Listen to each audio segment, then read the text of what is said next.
Now, the New York Times is also reporting on other individuals deported by the Trump administration. Quote, the Trump administration sent them to a prison in El Salvador under a wartime act, calling them members of a Venezuelan gang. But a New York Times investigation found little evidence of criminal backgrounds or links to the gang, end quote.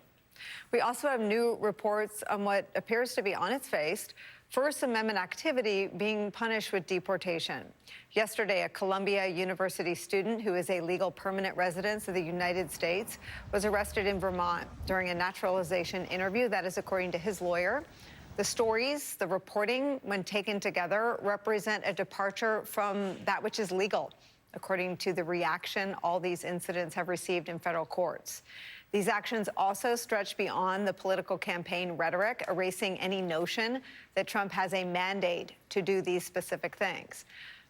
The real story, though, is what do we do as citizens? What do we do as a free press? And what can we expect from Democrats and Republicans in Congress and politicians at the local and state level at this moment? Make no mistake, the frenzy and the defiance is designed to cause fear and to chill criticism and to silence dissent. It's also where we start today with some of our favorite experts and friends. Immigration attorney and former president of the American Immigration Lawyers Association, Allen Orr, is here. With me at the table, former top prosecutor at the Department of Justice, MSNBC legal analyst Andrew Weissman is back, and former Democratic Senator, MSNBC political analyst Claire McCaskill is here. Let me start with the lack of a mandate. Let me just remind everyone where the polls are. Right now, Trump's approval rating on immigration is upside down. More people disapprove than approve of what he is doing on the topic of immigration. And when you dig just below the surface, here's where the public is. Support for deporting immigrants who have a job. Only 15% of Americans support doing that. Support for deporting immigrants who are parents of children born in the U.S. 14%. 14% of the public thinks that's a good idea. Support for deporting immigrants who came to the United States as children, just 9%. Support for deporting immigrants who are married to a U.S. citizen, 5%. That means 95%, 91%, 86%, and 85% of Americans are opposed to doing all of those things. That's why they're lying, Nicole. That's why they're lying and saying that all of these people are hardened criminals and gang members. They have to, because if they tell the truth about what they've done, frankly, the bottom would fall out even more quickly than it appears to be falling out right now. You know, it is amazing to me when I watch Stephen Miller in the Oval Office distort and use the ultimate form of bad faith in characterizing the Supreme Court decision. Frankly, any pre-law student, any high school graduate that wants to be a lawyer someday could read the Supreme Court decision and see very clearly what it said on its face. It said in the United States of America, you get due process, period. And the idea that they're pretending that it didn't say that somehow that was a victory for them, is so beyond the pale. And the American people are going to figure it out. And I think the question you ask is really a good one. What can citizens do? What can people who are in elective office do? And maybe most importantly, is it finally time that the Republicans on Capitol Hill stand up and do their job? I mean, just do your job. We're not asking you to hold a rally against Donald Trump. We're just asking you to perform the functions that the Constitution says you must perform, which is just a check on the executive branch. That shouldn't be asking too much.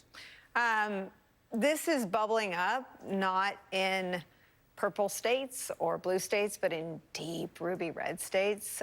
Senator Chuck Grassley was just confronted at a town hall. I think we're working on turning that sound around. Here it is. Are you going to bring that guy back from El Salvador? Yeah. Why not? Well, because that's not a power of Congress. The Supreme Court said to bring him back. Judges are. Yeah, but The president has What can they do? He's defined the Constitution. Judiciary Committee. Trump don't care. If I get an order to pay a ticket for $1,200 and I just say no, does that stand up? I'll be Because glad. he's got an order from the Supreme Court and he's just said no. Yeah. He just said, screw it. The president of that country is not subject to our U.S. Supreme Court. Trump wanted to bring him back. Let's bring him back. I'm pissed. There is an old, I think it's like 60s era sort of ad man adage that you can't make the dog eat the dog food if it sucks.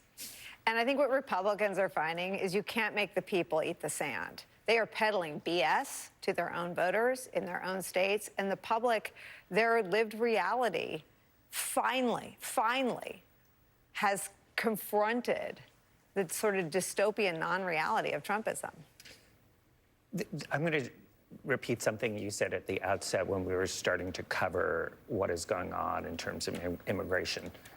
There is a way for this administration to be really tough on immigration, to deport people and follow the law. What I think you're hearing in these clips is people can be absolutely tough on gang members being deported, on making sure that our borders are as closed as possible, and follow law. This is not mutually exclusive. Well, people can, but clearly the Trump administration can't. I mean, Obama could. No, Trump this can't. is absolutely. This is a choice. It is a choice. This is why I was just trying to count up. In the 80 days, we have courts of all stripes, violations of the First Amendment, the Fifth Amendment, the Sixth Amendment, the Alien Enemies Act, congressional statutes, up one side and down the other, found by judges of all political persuasions. None of that is necessary. I remember Senator Murkowski, when this started, said, you know what? So much of this could be done by following the law. There's no evidence whatsoever that's been presented to the court with respect to Mr. Garcia that he is a gang member.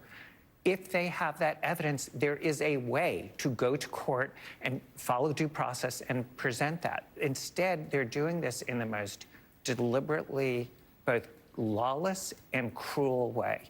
And that's where you would really hope they're going to see the sort of public split off and say, that is not who we are. And I'm just going to tell one quick story. When I was a young prosecutor, actually a young defense lawyer, I was on a death penalty case, and we were trying to convince a state court that somebody who is mentally challenged in Georgia should not be killed. It was legal to do that federally. And we were in Georgia state court, and I still remember a really conservative bench said, you know what, we are tough on crime in this state, but we are humane. And it is unconstitutional under our state constitution to kill somebody who doesn't have the requisite mental state, who is mentally challenged.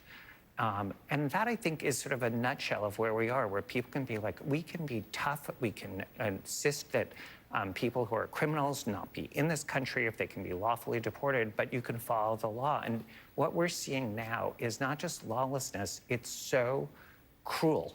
I mean, that is the part that I cannot get over, that you would go to an adult in the room and say that this person was unlawfully removed from this country, is in prison, and it's our mistake, and that the person doesn't respond by saying, how fast can we remedy this? I mean, that is what's remarkable. You have to have the Supreme Court intercede. I mean, that alone is the problem of where we are. Well, I mean, the other problem, Allen, is that the Supreme Court has interceded, and we're still here talking in circles. What is the legal path forward for Mr. Abrego Garcia to come home? So I think today what we're involved in is theater, and this has been a lot of theater with regards to immigrants are bad. And what I need the court to do today is for this judge to play the role and to actually enforce the law that she put into very clear writing, and to add bones to what the Supreme Court said. They're trying to sever the words between effectuate and actually make sure that it happens, and facilitate and make sure that it actually happens. And facilitate, by the own court's ruling in 1996, also means to cause to happen. And so the problem that we have today is not one of legality, it's one of the government having the willpower to do it, because we're not at war with the country, so they couldn't have used the act in the first place, which was the first line of using the act. And then they flew the planes into Honduras when they could have turned them around to avoid this problem, to have due process yet again. And then once again, they went through their own organization. I think it's really important for your listeners to know that immigration court is part of ICE and the Department of Justice. In 2019, the Trump administration granted this individual withholding from removal, the Trump administration. Then this person appealed on the ruling about being a member of the gang to the BIA. They did not win.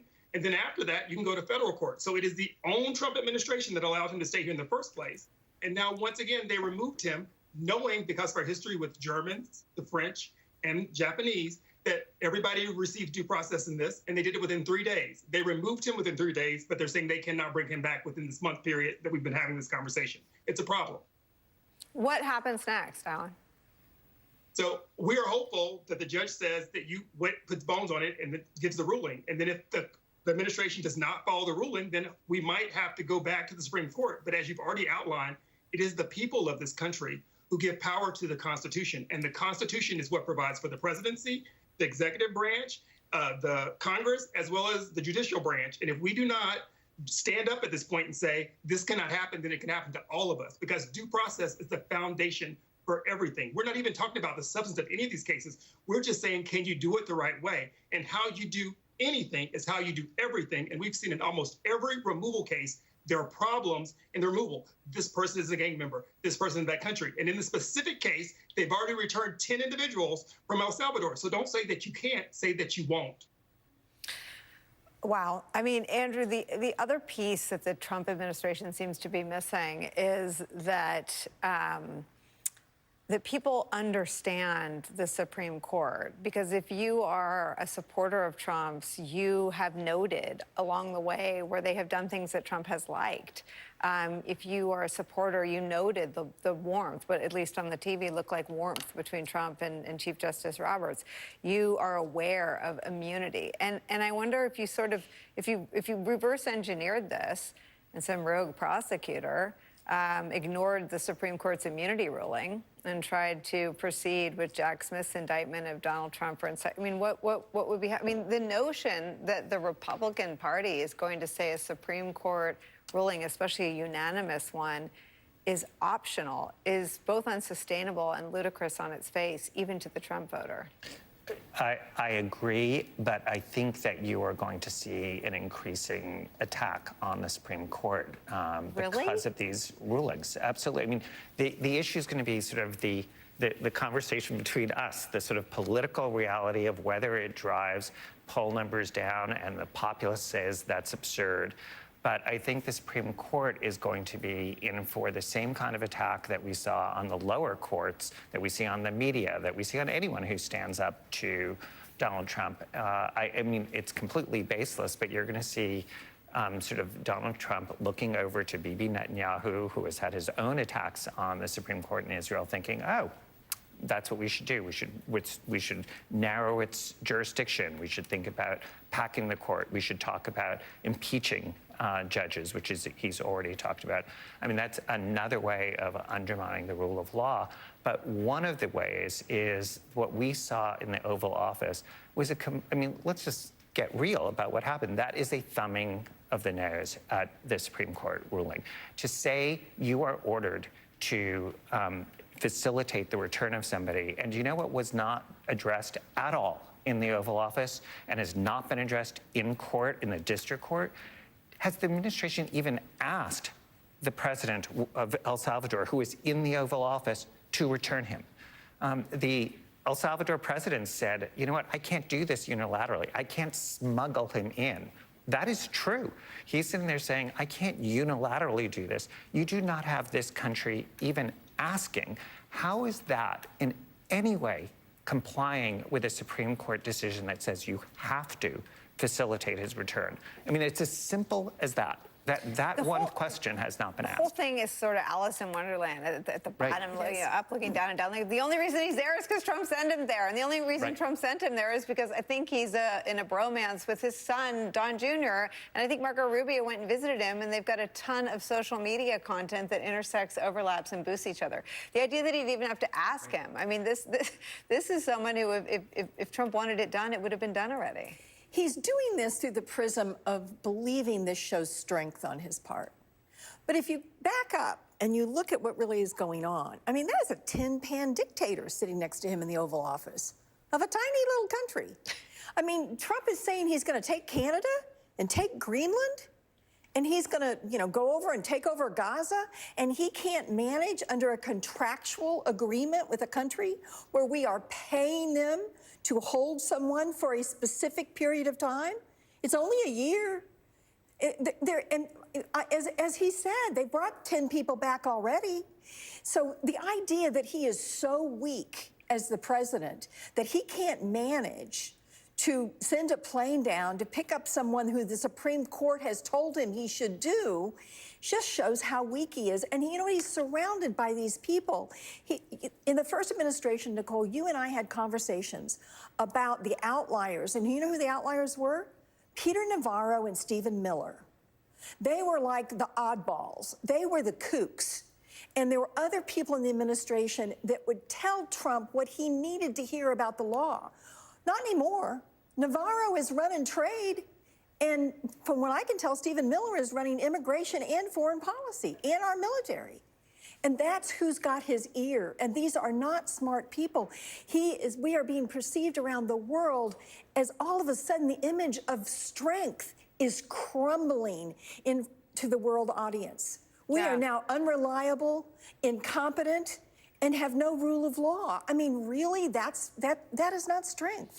Yeah, and it's amazing how much of this is so different from the first term, where Flynn is fired, Comey is fired. It puts in place a calamity that is so obvious and so intense to us, but that you have a hard time traveling around the country and explaining why Flynn's firing is so unprecedented, why firing Jim Comey, an FBI director, on a 10-year term is never done. The tariff war is whatever people look at for their savings gone in an instant.